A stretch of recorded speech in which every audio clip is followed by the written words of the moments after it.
জমকালো আয়োজনে উদযাপিত হল মাইটিভির চেয়ারম্যান নাসিরউদ্দিন সাথীর জন্মদিন। মাইটিভির নিজস্ব কার্যালয়ে বিকেলে চেয়ারম্যানের আগমনে এক উৎসবমুখর পরিবেশের সৃষ্টি হয়।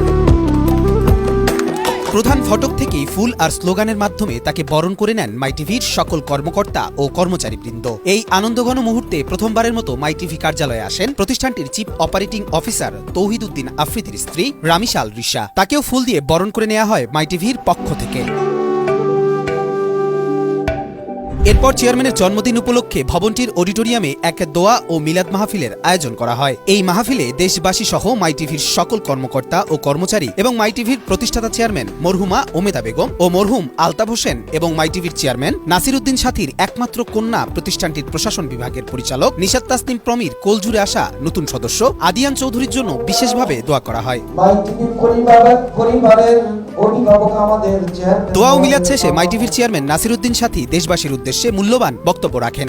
দল মত নির্বিশেষে দেশকে ভালোবেসে, দেশকে ধারণ করে, দেশের মানুষকে ধারণ করে সমাজের উন্নয়নের কাজে আমরা মাইটিভি তথ্য শক্তি দিয়ে প্রত্যেকটি জায়গায় সেবামূলক প্রতিষ্ঠান হিসেবে আমরা মাইটিভিকে প্রতিষ্ঠিত করতে চাই। দোয়া মাহফিল শেষে চেয়ারম্যান নাসিরউদ্দিন সাথী সকল প্রাক্তন ও বর্তমান কর্মকর্তা কর্মচারীদের সাথে কুশল বিনিময় করেন। এরপর প্রতিষ্ঠানের পক্ষ থেকে মাইটিভির চেয়ারম্যানকে ফুল দিয়ে শুভেচ্ছা জানানো হয় এবং তার জন্মদিন উপলক্ষে কেক কাটা হয়।